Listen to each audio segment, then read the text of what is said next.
စိတ်ကိုအောင်းနိုင်သူအကြောင်းတရားဒေသနာတော်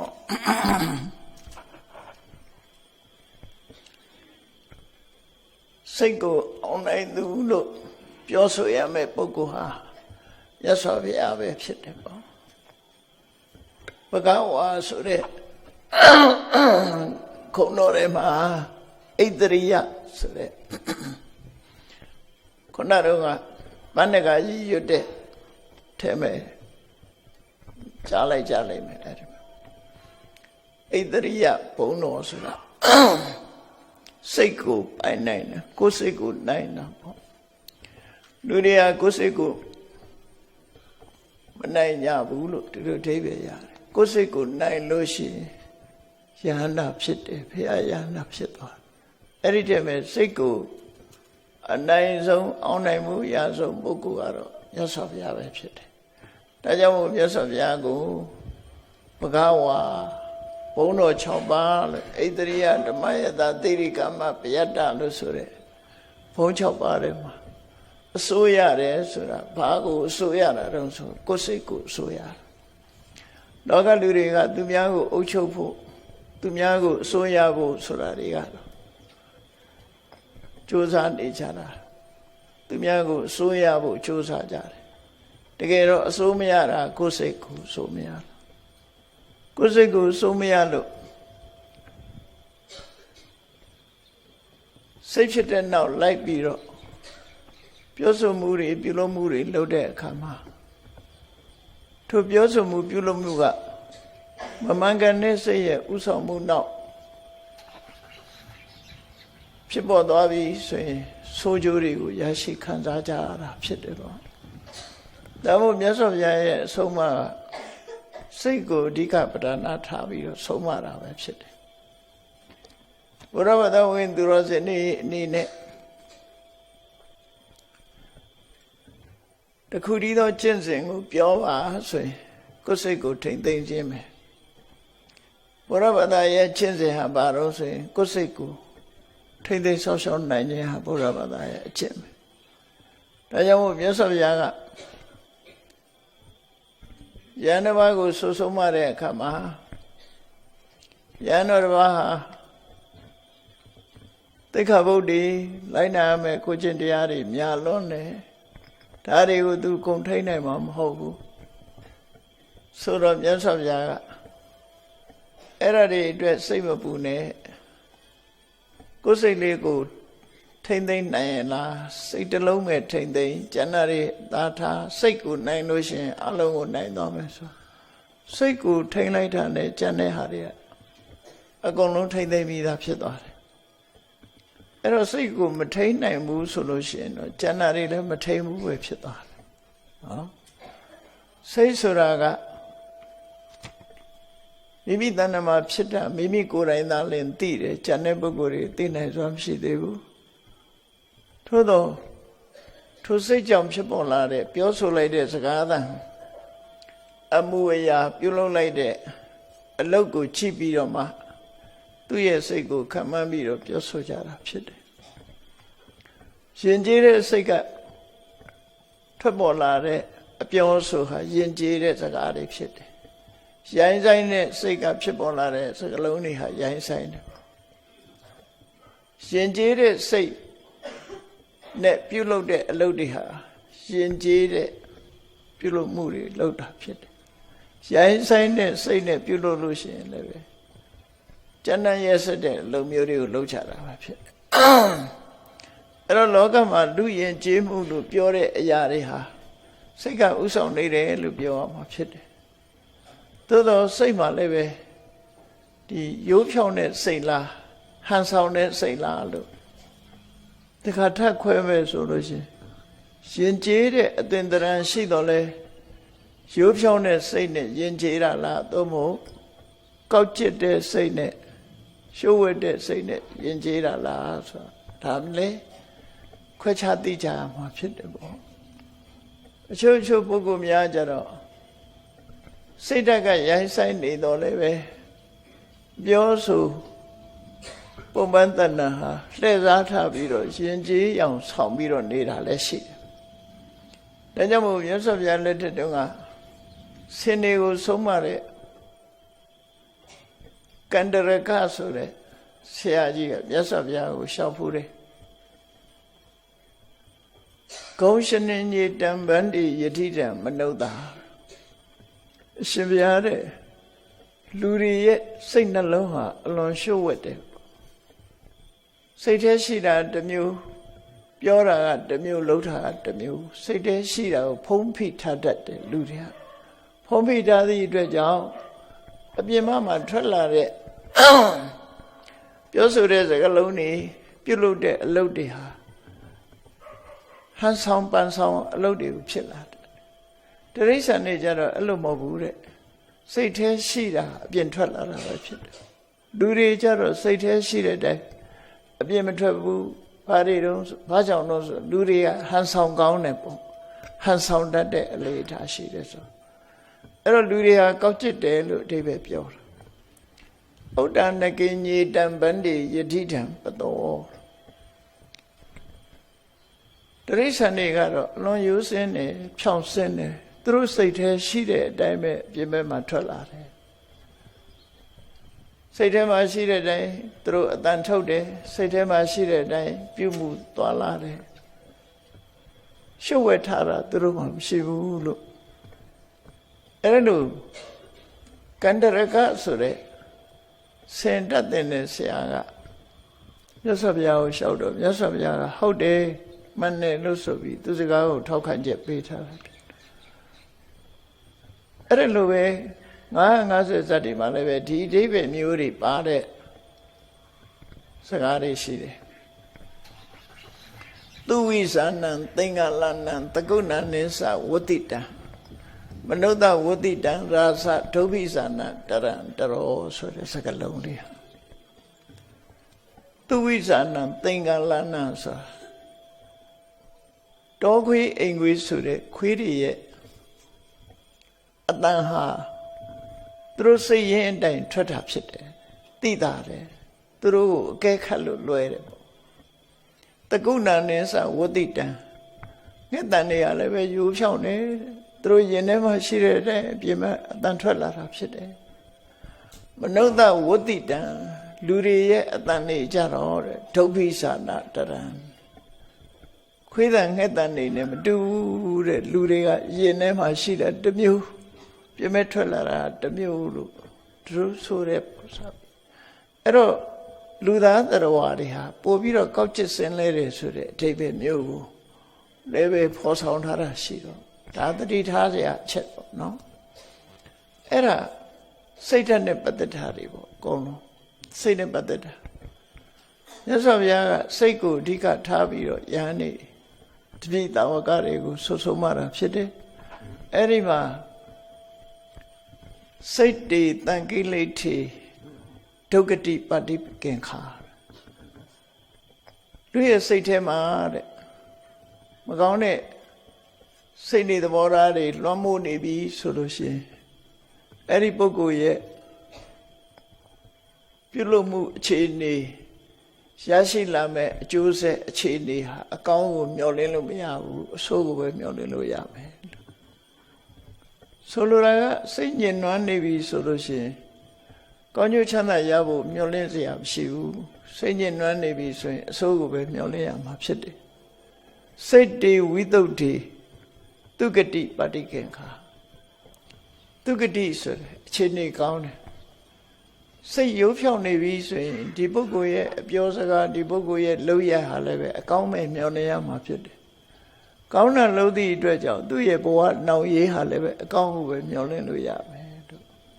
ဝဋ္ဌသုတ်တံမှာမြတ်စွာဘုရားဒီလိုဆုံးမဟောကြားထားတာရှိအဲ့တော့ဘုရားဘာသာဝင်သူတော်စင်တွေအနေနဲ့အကောင်းဆုံးဖြစ်အောင်ကျင့်ကြံကြိုးကိုအထောက်ဖို့ရတော့ကိုယ်စိတ်လေးကိုအကောင်းဆုံးဖြစ်အောင်ပြုလုပ်ခြင်းပဲဖြစ်တယ်အဲ့ဒါဟာအဓိကဆုံးမဒါမို့စိတ်တလုံးနိုင်ရင်ကိလေသာအကုန်နိုင်တယ်လို့ရှေ့ကသူတော်စင်ကြီးတွေပြောခဲ့တဲ့စကားထဲမှာရှိတယ်ပေါ့စိတ်ကိုအောင်နိုင်အောင်ယူအောင်နိုင်အောင်ကြိုးစားကြရမှာဖြစ်တယ်စိတ်ကိုအောင်နိုင်သွားတဲ့ပုဂ္ဂိုလ်တွေဟာယဟန္တာပုဂ္ဂိုလ်ပဲဖြစ်တယ် စိတ်ကိုမနိုင်သေးတဲ့ပုဂ္ဂိုလ်တွေကပုထုဇဉ်ပုဂ္ဂိုလ်တွေဖြစ်တယ်အထူးသဖြင့်ဘုရားဘာသာဝင်သူတော်စင်များအနေနဲ့ကိုယ်စိတ်ကိုတတ်နိုင်သမျှရှင်ကျေးအောင်လိမ္မာအောင်ဖြူစင်အောင်ကြိုးစားအထောက်ကြရမှာဖြစ်တယ်။ဘာကြောင့်လဲဆိုရင်မြတ်စွာဘုရားကစိတ်ကိုအဓိကထားပြီးဟောရတာဖြစ်တယ်။ဒီနေရာမှာဒေသနာတော်နှစ်ပုဒ်ဆုံးမသွန်သင်ချက်နှစ်ရပ်ကိုတတိထားပြီးတော့မှတ်သားဖို့လိုအပ်တယ်။မြတ်စွာဘုရားကဓမ္မပဒမှာမနောပုပ္ပင်္ဂမဓမ္မမနောတိဋ္ဌမနောမယတဘာဝတရားတွေတဘာဝတရားဆိုတာဖြစ်ပေါ်လာမဲ့အရာတွေကိုဆိုလို့တယ်ပြောဆိုမဲ့စကားပြုလုပ်မဲ့အလုပ်အဲ့ဒီတဘာဝတရားတွေကိုစိတ်ကဥဆောင်နေတယ်ရာစိတ်ကဥဆောင်နေတာကိုပြောတဲ့စကားလုံးကိုလည်းစိတ်ကဥဆောင်နေတာပဲဖြစ်တယ်လုံးမဲ့အလုပ်ကိုလည်းစိတ်ကဥဆောင်နေတာဖြစ်တယ်ဥဆောင်ရုံတက်လာလို့ဆိုမဟုတ်ဘူးမနောတိဋ္ဌာစိတ်ကကိုကြီးမှုထားတယ်စိတ်ကလွှမ်းမိုးချုပ်ကင်ထားတယ်ဆိုတဲ့အဓိပ္ပာယ်ရတယ်မနောမယပြောလိုက်တဲ့စကားပြုလုပ်လိုက်တဲ့အလုပ်တွေကိုစိတ်ကဖန်တီးတာဖြစ်တယ်ဒါကြောင့်စိတ်ဟာအမှန်မှအရေးကြီးတယ်လို့ဆိုလိုတဲ့အဓိပ္ပာယ်ပဲအဲ့ဒါလို့အရေးကြီးတဲ့စိတ်ဟာအခြေအနေတစ်ခုအရပျက်စီးသွားပြီဆိုပါစို့လောဘနဲ့တွဲလိုက်လို့စိတ်ဟာညှဉ်းနှွမ်းသွားတယ်ဒေါသနဲ့တွဲလို့စိတ်ဟာညှဉ်းနှွမ်းသွားတယ်မောဟဆိုတဲ့အမှန်မသိတာနဲ့တွဲလို့စိတ်ဟာညှဉ်းနှွမ်းသွားပြီဆိုလို့ရှိရင်ပြောဆိုတဲ့စကားပြုလုပ်တဲ့အလုပ်တွေဟာပြဿနာတက်မဲ့အရာတွေကြီးပဲဖြစ်ကုန်တယ်ကောင်းကျိုးကိုမမျှော်လင့်နိုင်တဲ့အရာမျိုးတွေကိုပဲပြောလိုက်မယ်ကောင်းကျိုးကိုမမျှော်လင့်နိုင်တဲ့အလုပ်တွေကိုပဲလုပ်လိုက်မယ်ဒါကြောင့်မြတ်စွာဘုရားကမနတစေပဒုဋ္ဌေနဘာတတိဝါကရောတိဝါလူရဲ့စိတ်ဓာတ်ပျက်စီးသွားတဲ့စိတ်ဓာတ်ပြုပြင်ဆုံးမရမှာမဆုံးမပဲနဲ့ဆိုးကျင်တိုင်းဆိုးနေတဲ့စိတ်ဓာတ်နော်စိတ်ဆိုးစိတ်မိုက်နဲ့တခုပြောလိုက်မယ်ဆိုရင်လည်းအကောင်းမဖြစ်ဘူးလှုပ်လိုက်မယ်ဆိုရင်လည်းအကောင်းမဖြစ်ဘူးအကောင်းမဖြစ်ရုံနဲ့မဟုတ်ဘူးအဲ့ဒီပြုလုပ်မှုပြောဆိုမှုရဲ့နောက်မှာဒုက္ခတွေတတိတရန်ကြီးဖြစ်ပေါ်လာလိမ့်မယ်တတောနံဒုက္ခမနွေတိပြဿနာတွေနောက်ကစက်တိုက်လာဒါအဗ္ဗဒမနေ့စဉ်ဘဝမှာတတိထားရမယ့်အချက်ပေါ့နော်တတိထားရမယ့်အချက်အပြောဆိုမတတ်လို့ပြဿနာတက်တာတွေလှုပ်ထားကြိုင်တာမဟုတ်လို့ပြဿနာတက်တာတွေလူလောကမှာနေ့စဉ်နဲ့အမျှမကြားခြင်းဆုံးရှိနေတယ်ပေါ့အဲ့ဒါပါတော့ဆိုရင်စိတ်ကိုခြေခံလာတဲ့ဟာတွေပဲဖြစ်တယ်ပေါ့ကိုယ်စိတ်ရဲ့အနေအထားတစ်ခုကိုစဉ်းကျင်သုံးသပ်မှုကင်းနေပြီဆိုလို့ရှိရင်ကိုယ်စိတ်ရဲ့သဘာဝကိုထင်ထင်ရှားရှားသိနိုင်စွာရှိမှာမဟုတ်မမှန်ကန်တဲ့စိတ်နဲ့ပြောဆိုလိုက်တဲ့စကားတစ်ဖက်သားကိုထိခိုက်နစ်နာသွားစေတယ်ကိုယ်ကိုလည်းထိခိုက်နစ်နာသွားစေ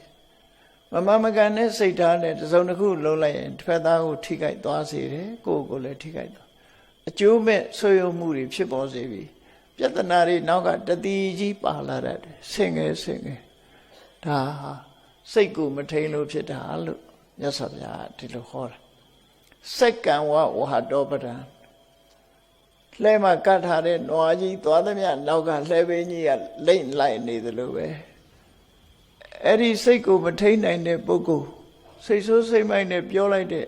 စကားပြောလိုက်တဲ့ပုဂ္ဂိုလ်စိတ်ဆိုးစိတ်မိုက်နဲ့အလုပ်တစ်ခုလုပ်လိုက်တဲ့ပုဂ္ဂိုလ်ရဲ့နောက်မှာပြဿနာတွေဟာတတိကြီးပါလာလိမ့်မယ်လို့သူတို့ဆိုတယ်ပေါ့နော်။ပြဿနာဆိုတာ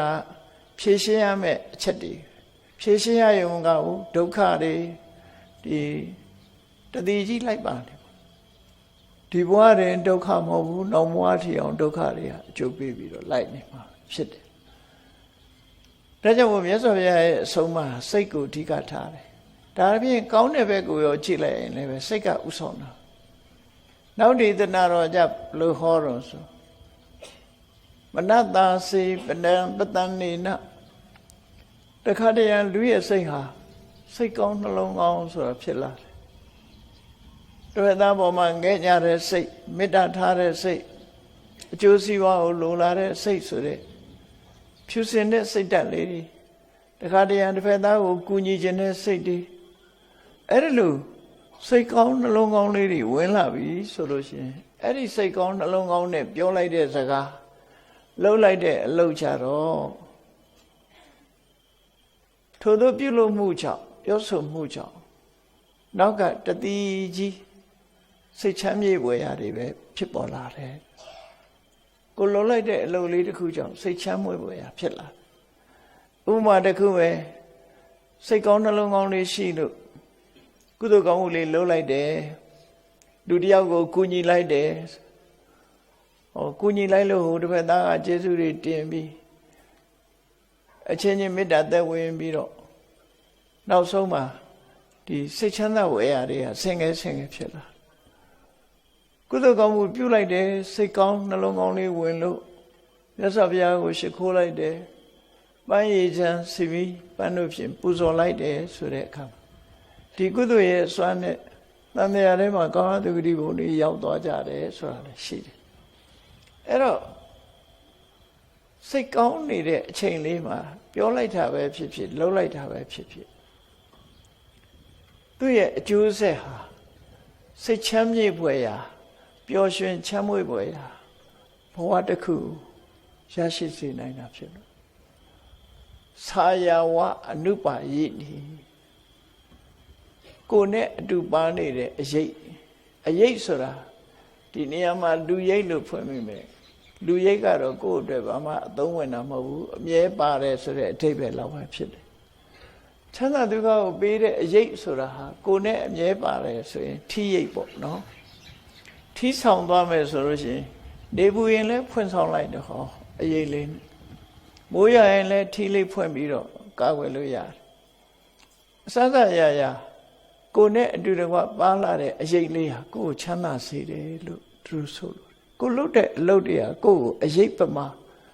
နော်ထီးပမာအရေးမိုးပြီးတော့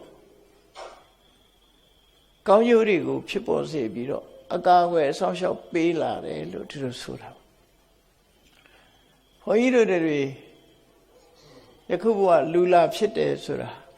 တစ်ချိန်တုန်းကစိတ်ကောင်းနှလုံးကောင်းနဲ့ပြောဆိုခဲ့တယ်ပြုလုပ်ခဲ့တယ်ဒါကိုကုသိုလ်လို့ခေါ်တာပဲစိတ်ကောင်းနှလုံးကောင်းကိုအခြေခံပြီးတော့ပြောဆိုခဲ့လို့ပြုလုပ်ခဲ့တဲ့ကုသိုလ်ကောင်းမှုရဲ့အရှိန်နဲ့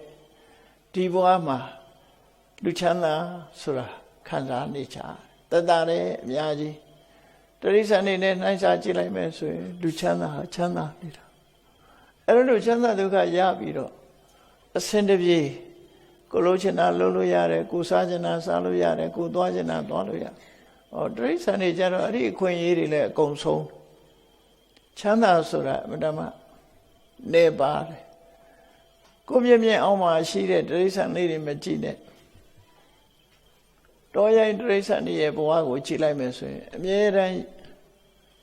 ဖေးရန်အန္တရာယ်တွေနဲ့ကြုံနေကြတာများတယ်နော်ဖေးရန်အန္တရာယ်တွေနဲ့ကြုံနေကြအနိုင်ကျင့်တပ်ဖြတ်စားတော့ခံရတဲ့တရိစ္ဆာန်တွေရန်သူရဲ့ခံတွင်းမှာပဲမျက်လုံးပြူပြီးတော့သေဆုံးသွားကြတဲ့တရိစ္ဆာန်တွေအရှင်လက်လက်သွေးဆုပ်ခြင်းခံရပြီးတော့အသက်ဆုံးသွားတဲ့တရိစ္ဆာန်တွေအများကြီးပဲငါလည်းငါမို့နော်ငါချင်းစားဖာချင်းစားမွေချင်းမျိုးဆိုလို့တရိစ္ဆာန်တွေဟာအညမညာခါတိကအချင်းချင်းသတ်စားကြတယ်ဒုဗ္ဗလခါတိကအင်အားနေတဲ့တရိစ္ဆာန်ကိုအင်အားကြီးတဲ့တရိစ္ဆာန်ကတတ်ဖြတ်စားတော့တယ်ဟော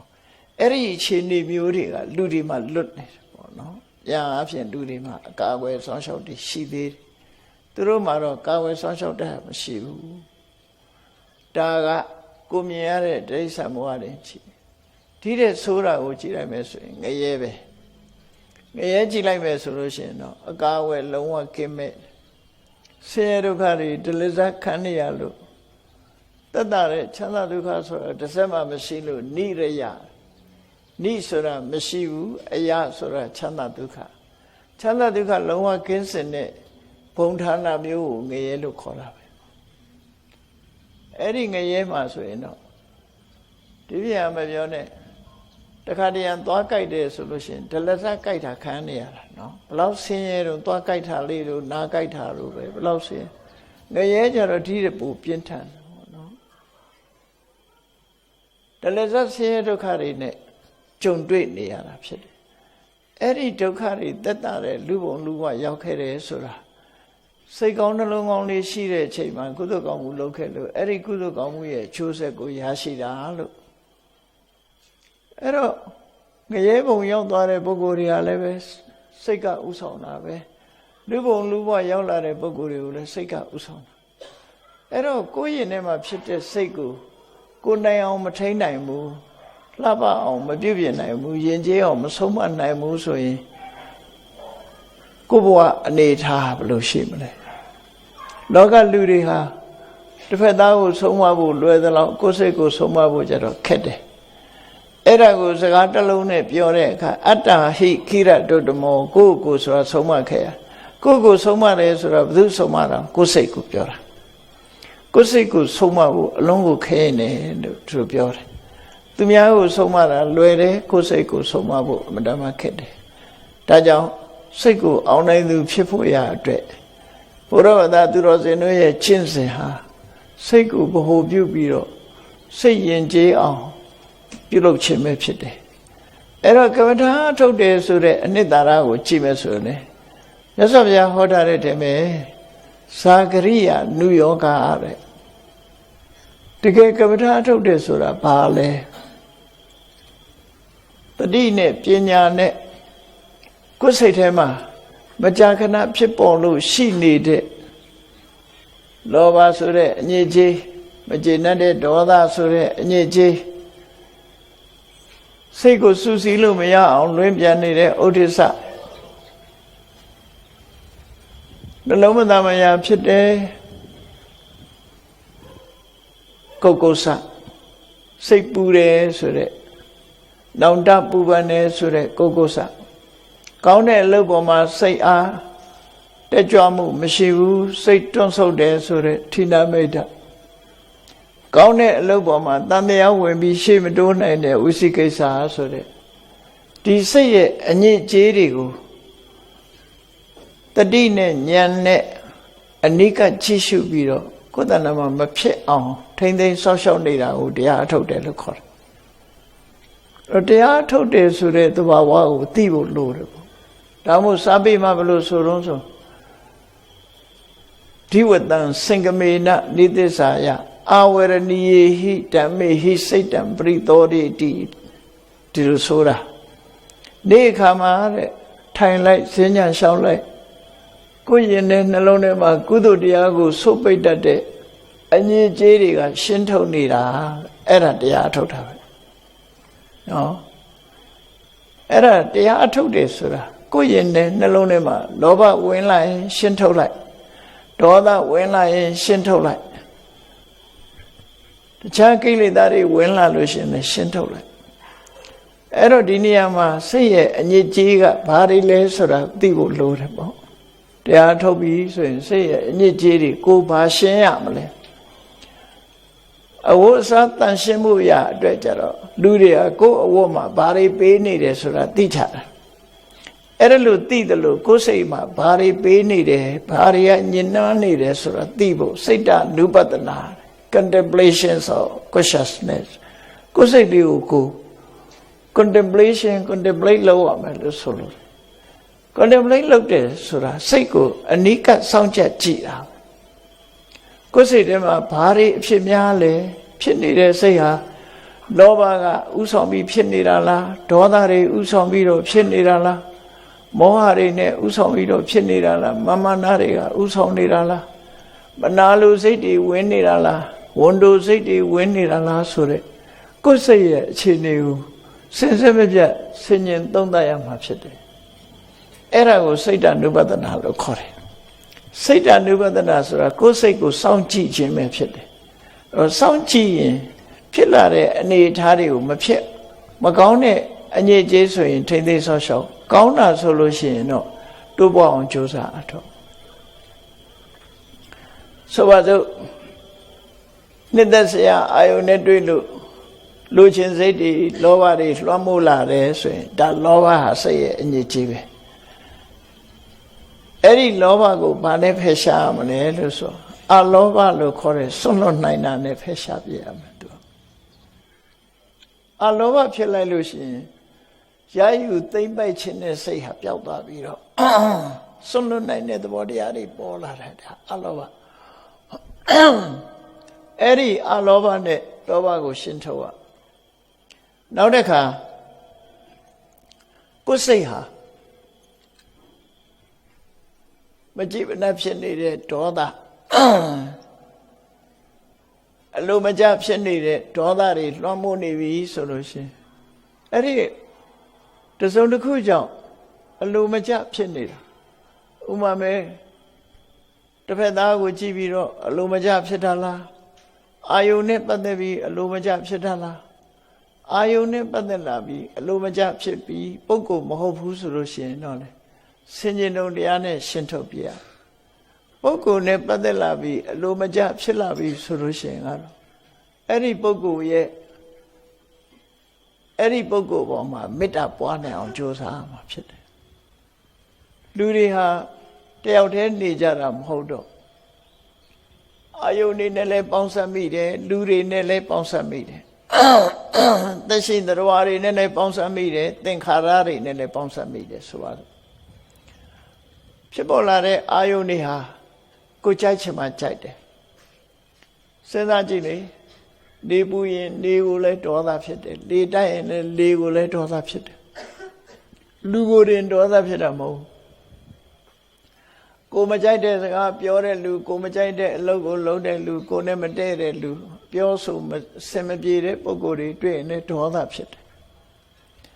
အဲ့ဒါလို့ဖြစ်လာလို့ရှိရင်ကိုယ်တဏ္ဍမှာဒေါသဖြစ်နေပြီဆိုတာကိုသိလာလို့ရှိရင်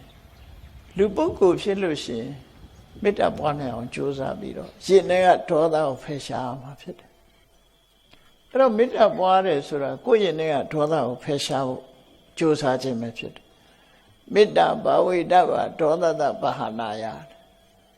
ရှင်ထဲကအမုန်းစိတ်ကိုပျောက်ဖို့အတွက်မေတ္တာကိုတိဆောက်ပါမေတ္တာကိုတိုးပွားအောင်လုပ်ပါလို့သူတို့ဆိုတယ်သို့တော့ခဏခေတ်မှာမေတ္တာပွားဖို့ဆိုတာသူကချမ်းသာခြင်းနဲ့လောဘနဲ့တွဲပြီးတော့ချမ်းသာခြင်းနဲ့အစဉ်ပြေခြင်းနဲ့ဒါကြောင့်မို့လို့ကိုယ်ကိုယ်တိုင်မေတ္တာမပွားဘဲနဲ့မေတ္တာပို့ပေးပါဆိုတာကိုပြောလို့ရှိကြတယ်လူတိုင်းလို့နော်တကယ်မေတ္တာဆိုတာကိုယ့်ရင်ထဲမှာဖြစ်အောင်လုပ်ရမယ့်အရာဖြစ်တယ်သူတစ်ပါးကကိုယ့်ကိုမေတ္တာထားဖို့ဆိုတာမျိုးဟာမျောလင်းရမယ့်ကိစ္စမှမဟုတ်တာဒါသူ့အလုပ်ပဲကိုယ့်အလုပ်အဲ့တော့ကိုယ့်အလုပ်ကိုမလုပ်ခဲနဲ့သူများရဲ့စီကမေတ္တာတောင်းတနေတယ်ဆိုတာဒါတော့မဟုတ်သေးဘူးလို့ပြောမြတ်စွာဘုရားရဲ့အဆုံးအမတရားတော်နဲ့လွဲနေတယ်မြတ်စွာဘုရားရဲ့အဆုံးအမကကိုယ့်ရဲ့ပတ်ဝန်းကျင်မှာရှိတဲ့သက်ရှိသတ္တဝါတွေပေါ်မှာဘယ်သတ္တဝါဘယ်ပုဂ္ဂိုလ်ပေါ်မှာမုန်းတိစိတ်မဖြစ်ရအောင်မေတ္တာတရားကိုတည်ဆောက်ဖို့ဟောတာသာဖြစ်တယ်မေတ္တာတရားကိုတည်ဆောက်အောင်မယ်လို့ဟောတာအဲ့ဒါကိုမေတ္တာပွားရမယ်နော်ကိုကပွားခံနေတာမဟုတ်ဘူးကိုရင်ထဲကအမုန်းတရားပြောက်အောင်ကျန်တဲ့ပုဂ္ဂိုလ်တွေပေါ်မှာမုန်းတဲ့ပုဂ္ဂိုလ်မရှိအောင်ရင်ထဲမှာမုန်းစိတ်ကုန်အောင်မေတ္တာပွားရမယ်လို့ဆိုအဲ့ဒါလို့အဒေါသဆိုတဲ့မေတ္တာတရားပွားလိုက်ပြီဆိုရင်ကိုရင်ထဲကဒေါသဟာလေစင်ကြယ်သွားတာပဲတန်ရှင်းသွားတာပဲအဲ့ဒါလို့တန်ရှင်းအောင်လုပ်ရမယ်လို့ဆိုလိုတယ်ပေါ့နော်နောက်တစ်ခုကကိုယ့်ရင်နဲ့နှလုံးထဲမှာအမှန်မသိလို့တွေးဝေးနေတာမျိုးတွေဖြစ်တတ်တယ်မောဟဆိုတာသိမသိတာမသိတာဘူးဆိုတော့တွေးဝေးတယ်ဆိုတာဘာကိုပြောတာတော့ဆိုဆုံးဖြတ်ချက်မချနိုင်ဘူး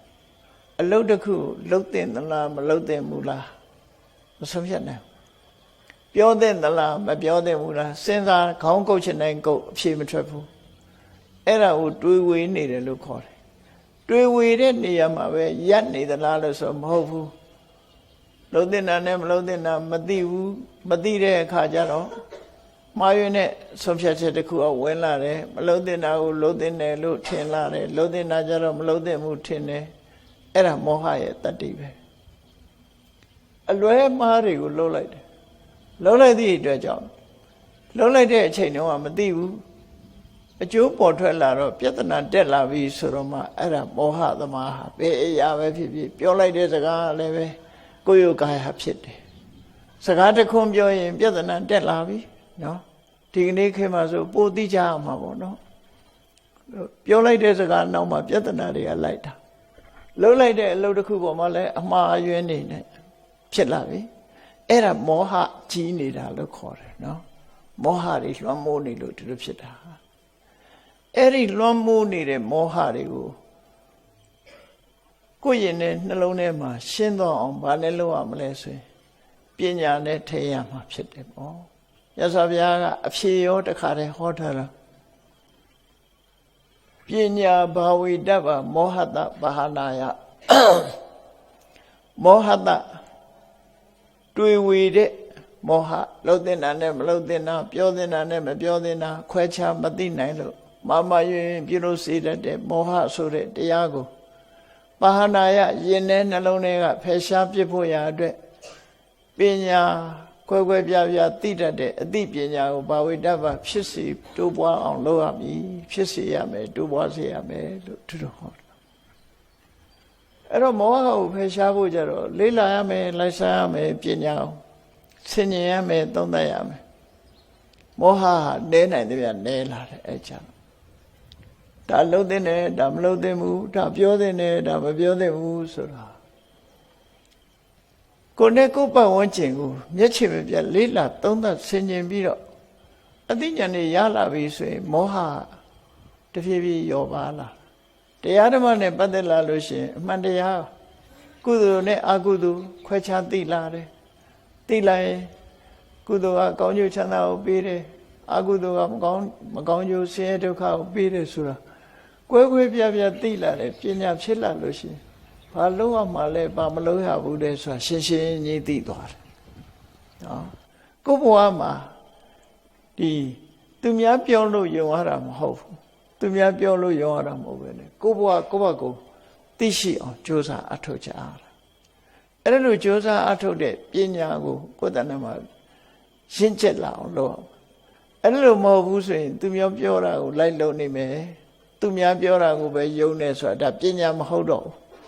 ပညာမဟုတ်ရင်မောဟကပို့ပြီးတော့တိုးတက်လာမှာပို့ပြီးတော့လွှမ်းမိုးလာမှာဖြစ်တယ်အဲ့ဒါကြောင့်မို့မောဟပျောက်ဖို့ရအတွက်တရားနာရတယ်စာပေတွေဖတ်ရှုရတယ်သင်ရတယ်ကြားရတယ်ကြိုးကြောင်းဆင်ခြင်ရတယ် reason ပေါ့ဘယ်ကိစ္စပဲဖြစ်ဖြစ်အကြောင်းနဲ့အကျိုးဆင်ခြင်တတ်ရအဲ့ဒါပညာဖြစ်ခြင်းရဲ့အကြောင်းပဲကြောင်းကျိုးဆင်ခြင်တတ်အောင်လည်းပဲသင်ကြားမှုတွေနဲ့သွားရတယ်အဲ့ဒါလို့သွားရင်တဖြည်းဖြည်းမောဟဆိုတာလျော့ပါသွားမှာပဲဖြစ်တယ်ပေါ့တရားနှလုံးသွင်းတယ်ဒီစိတ်တည်ငြိမ်အောင်တတိတွေတိုးပွားလာအောင်ကြိုးစားတယ်တတိကောင်းလာအောင်ကြိုးစားတယ်တတိကောင်းလာအောင်ကြိုးစားတယ်ဆိုခဏခေတ်မှာဆိုရင် mindfulness ဆိုပြီးတော့နိုင်ငံသားတွေမှာတောင်းပါပဲဒီလေ့ကျင့်ခန်းကိုမသိမနေရမလုံးမနေရဆိုပြီးလေ့ကျင့်နေကြတာ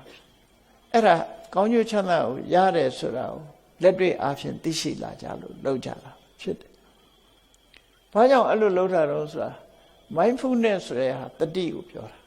။အဲ့ဒီတတိမရှိရင်ပညာဆိုတာမဖြစ်ဘူးတဲ့။တတိရှိမှပညာဖြစ်တယ်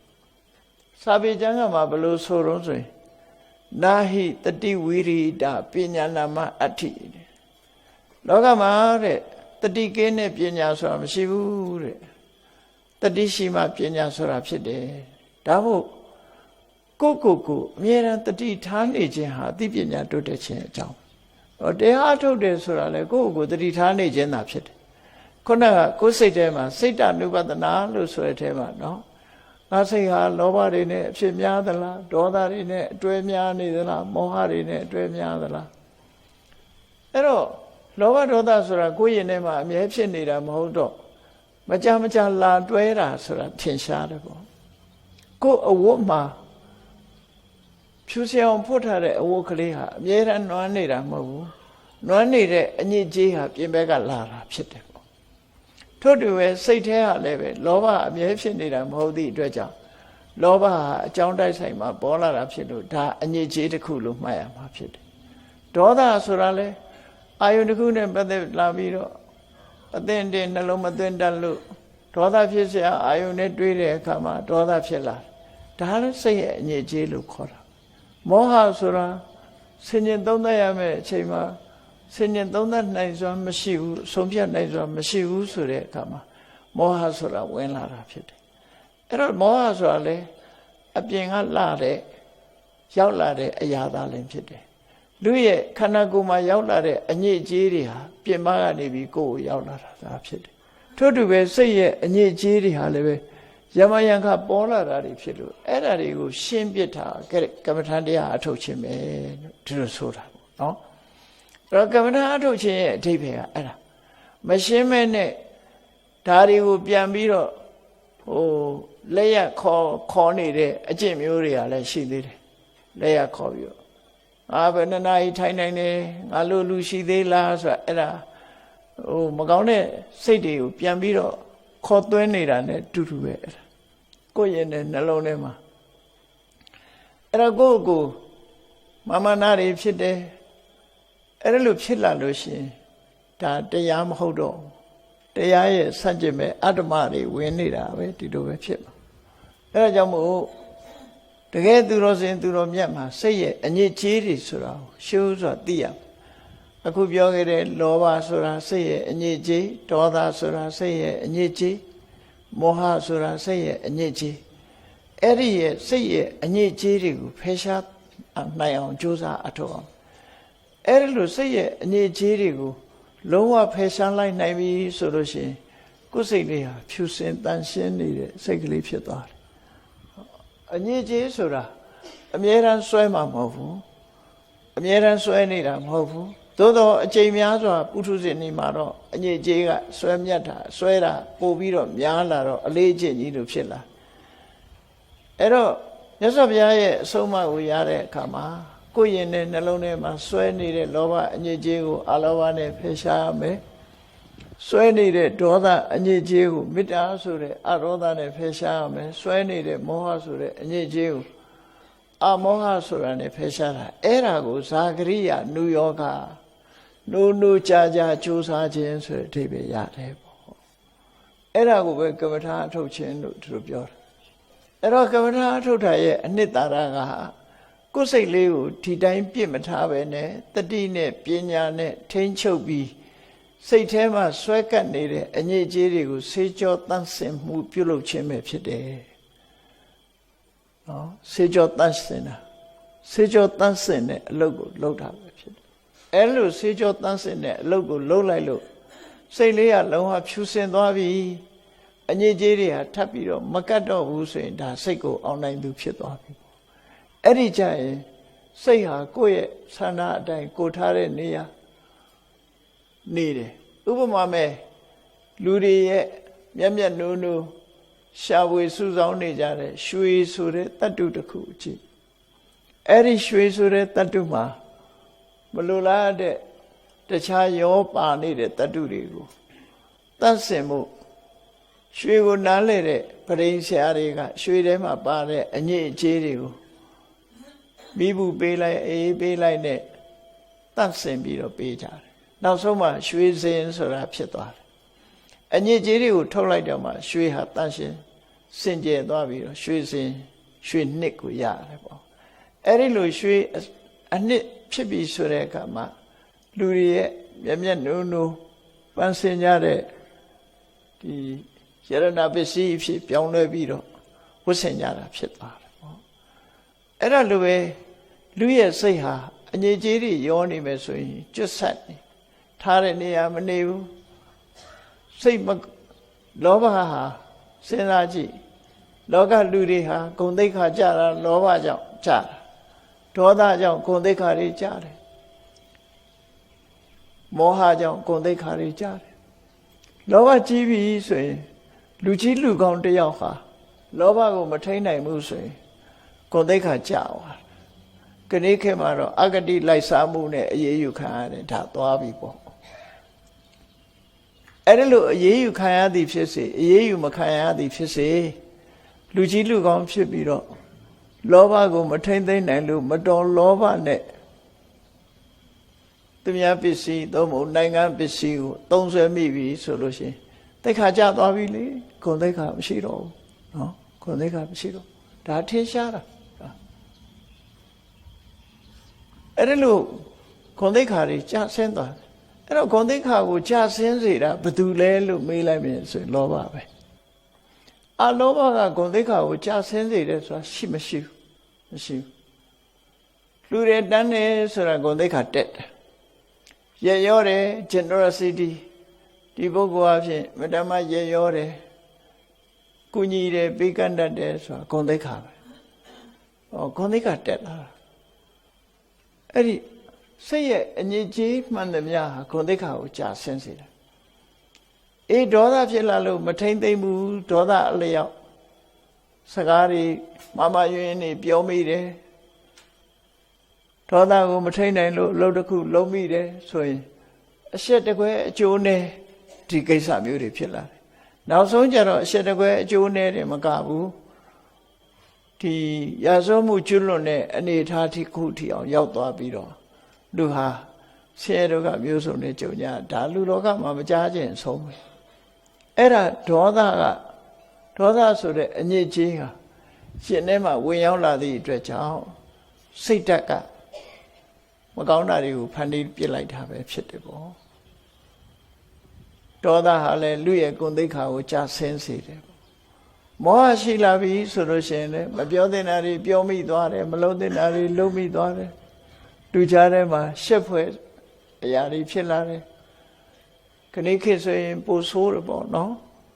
ဘာလို့လဲဆိုsocial media တွေကအခုပြောလိုက်တော့ကြားကုန်တာအကုန်မမှန်ကန်ကန်မမယွင်းတခုလှုပ်လိုက်ပြီဆိုရင်ချက်ချင်းသိကုန်ကြ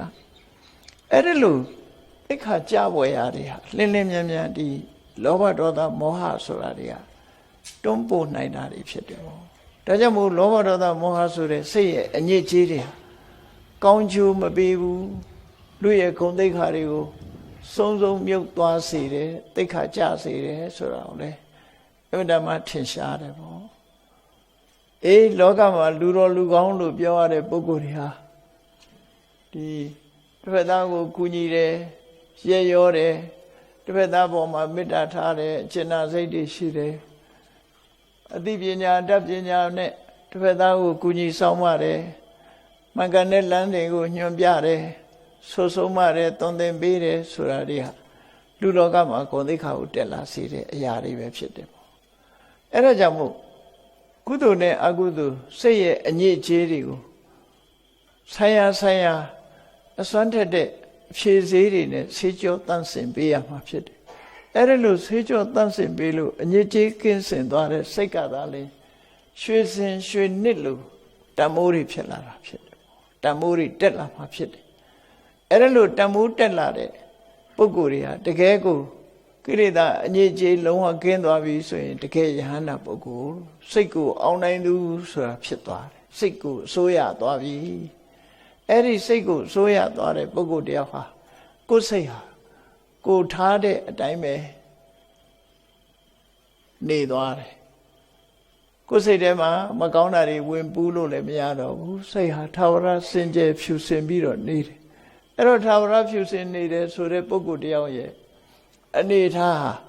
စိတ်တွေဝိသုဒ္ဓေသူကတိပါတိခင်ခါမြတ်စွာဘုရားကိုယ်စိတ်လေးတန်ဆင်းစင်ကြယ်လာပြီဆိုလို့ရှိရင်အကောင်းကိုပဲမျှော်လင့်ရမယ်ဘာတွေကောင်းတော့ဆိုရင်သူပြောသမျှဆိုသမျှတွေလည်းအကောင်းပဲလုပ်သမျှတွေလည်းအကောင်းပဲပြောတာဆိုတာကောင်းသည့်အတွက်ကြောင့်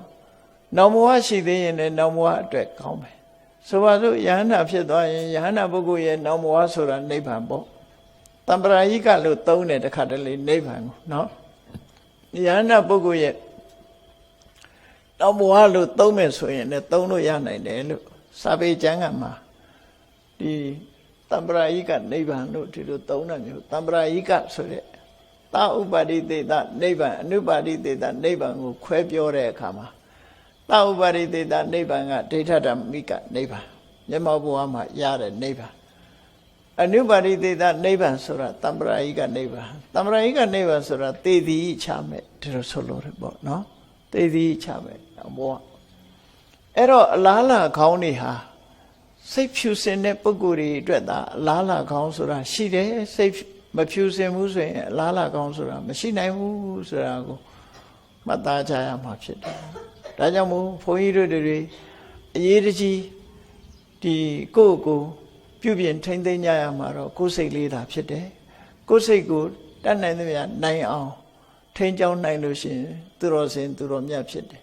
အစွမ်းကုန်စိတ်ကိုအောင်နိုင်သွားပြီဆိုလို့ရှိရင်တော့ယဟန္တာပုဂ္ဂိုလ်ဖြစ်တယ်ဆိုတာအဲ့ဒီလိုကမ္မထာအာယုံဖြင့်ထိမ့်သိမ့်ခြင်းတတိတမ္ပဇညာနဲ့ထိမ့်သိမ့်ခြင်းဆိုတဲ့စိတ်ကိုထိမ့်သိမ့်မှုတွေမျိုးစုံနဲ့ထိမ့်သိမ့်ဆောင်းလျှောက်သွားကြမှာဖြစ်တယ်